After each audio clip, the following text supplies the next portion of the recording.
today we're going to be looking at determining convergence and divergence for alternating series.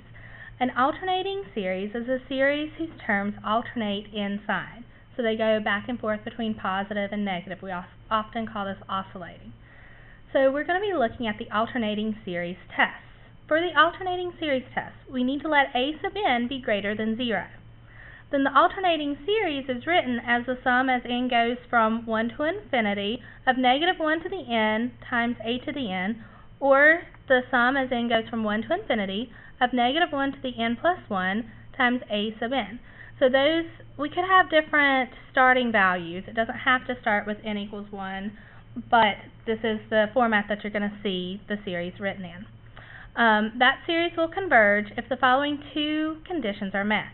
So the limit as n approaches infinity of a sub n has to be equal to 0. If it's equal to anything other than 0, the series will diverge by the nth term test. Additionally, a sub n plus 1, so the next term in the sequence, has to be less than or equal to a sub n for all n. So that means the a sub n's have to be decreasing. So we're going to do a couple of examples using the alternating series test. So first we want to look at the sum as n goes from 1 to infinity of negative 1 to the n plus 1 times n over 5n minus 2.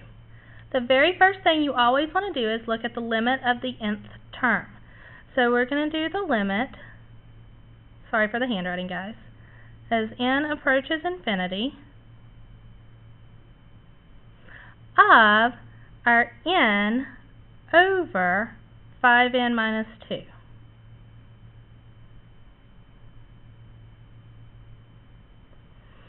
Now, remembering how to take the limit as we approach infinity, we can look at the exponents on our variables. Since the exponents are the same, we can use the coefficients, and this is 1/5.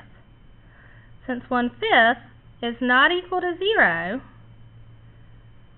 we say the series diverges by the nth term test.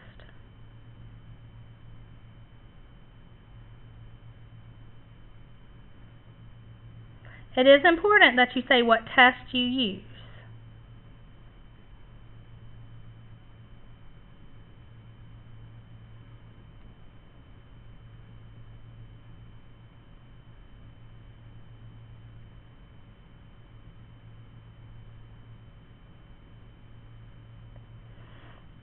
At that point, we are done. We don't have to do anything further since that a sub n did not go to 0.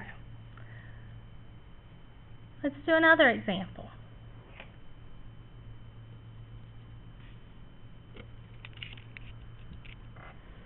Let's look at the sum as n goes from 0 to infinity of negative 1 to the n divided by 2n plus 1 factorial.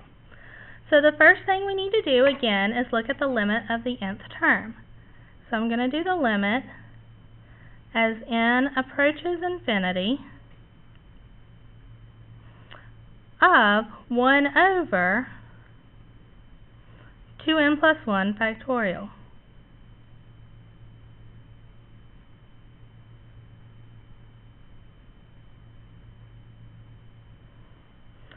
The denominator is going to get very large very quickly while the numerator stays at 1. So this is going to go to 0. So it meets the first criteria. Yay! So then we have to look at the second criteria. We need to know if positive 1 divided by the quantity 2 times n plus 1, n plus 1 would be the next term in the sequence, plus 1 factorial. We need to know if that is less than the 1 over 2n plus 1 factorial.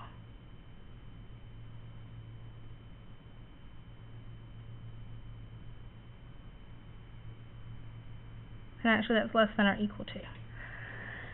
Since this denominator is greater than this denominator, then this is a true statement. Yay! Both pieces of criteria have been met.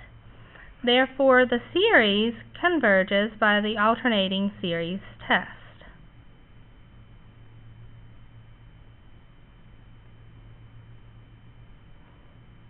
I'm going to abbreviate just for time's sake right now.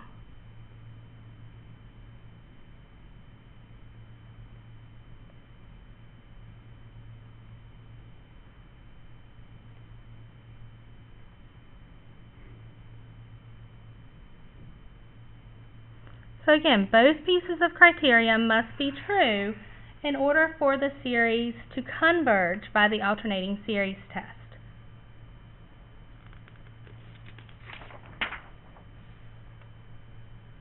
Let's look at two more real quick.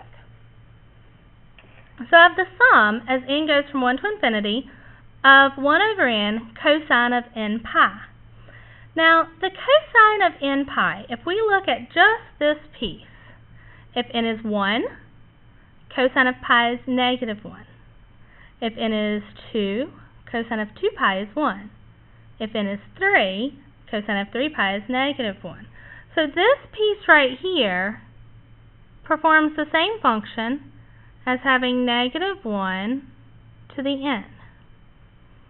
So I'm going to rewrite my series. So this is going to be equal to the sum as n goes from 1 to infinity of negative 1 to the n divided by n.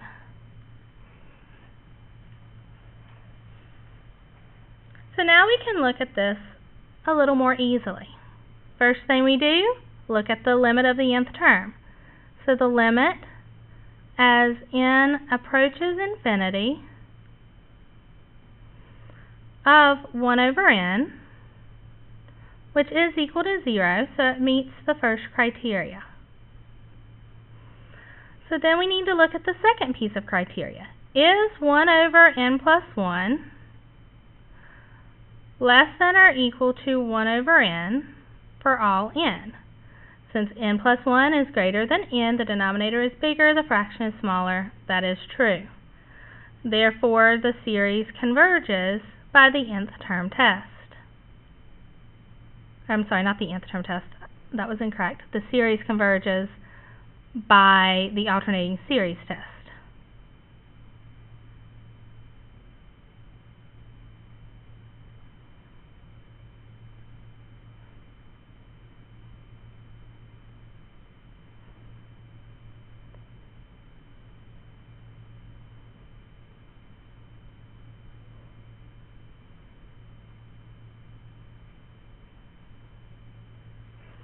Okay, and the last one in this set, we have the sum as n goes from 1 to infinity of negative 1 to the n over the natural log of n plus 1.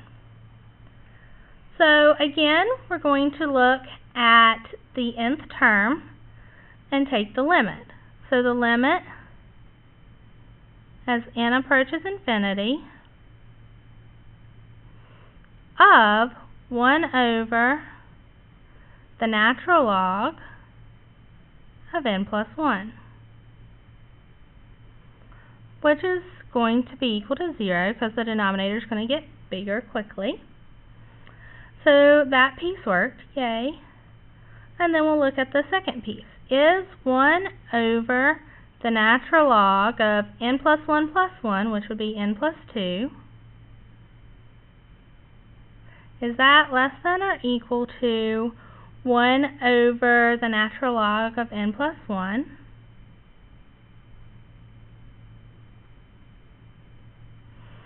Well, again, the denominator is going to be bigger than on the first fraction than on the second, which is going to mean the fraction is smaller, so it meets the criteria.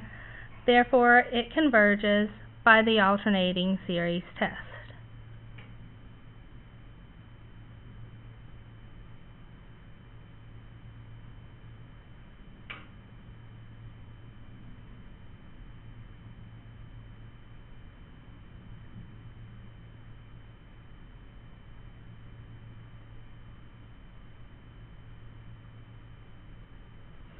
Okay, when we're talking about alternating series, we've got a couple other things we need to look at. Alternating series remainders. So In a convergence series where a sub n plus 1 is less than or equal to a sub n, then the absolute value of the sum of all the terms minus the sum of the first n terms is equal to the absolute value of the remainder after the first n terms are added together, which is less than or equal to the next term of the sequence, a sub n plus 1. So basically it's saying that your maximum error is going to be less than or equal to, or the absolute value of your maximum error is going to be less than or equal to the a sub n plus 1, the next term in the sequence. And remember that a sub n's are always positive. So we're going to look at the example. So determine the number of terms required to approximate the sum of a convergent series with an error of less than 0.001 and approximate the sum.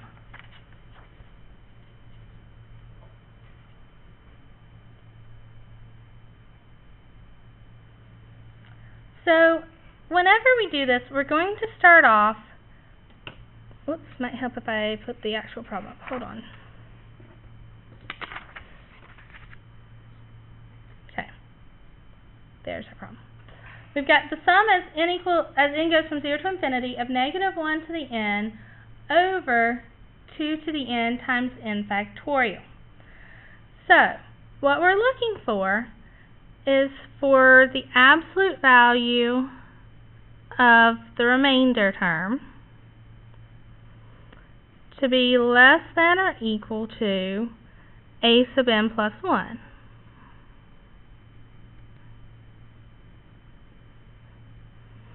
And a sub n plus 1 is going to be 1 over, and then we'll take 2 to that n plus 1 power,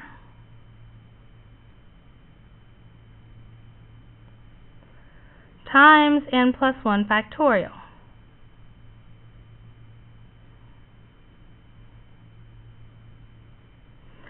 And it said we wanted the error to be less than 0.001.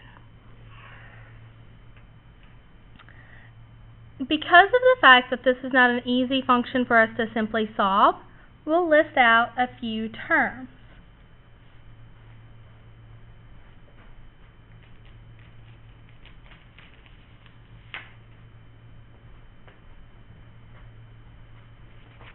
Now, our a sub 0 is 1. A sub 1, if we sub in 1 everywhere there is an n, we're going to get 0.5. If you sub in 2 everywhere, and you can use your calculator for these guys, you'll get 0.125. None of these are less than 0.001 yet. If we do a sub 3, we get 0.02083.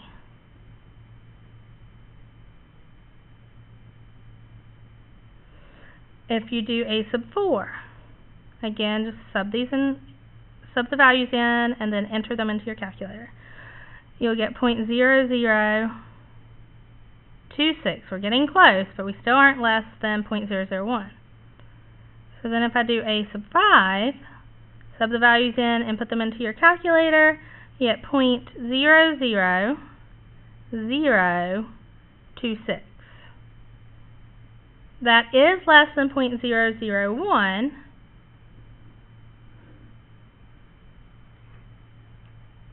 So that means that this error is going to be less than 0.001 when a sub 5 is our next term,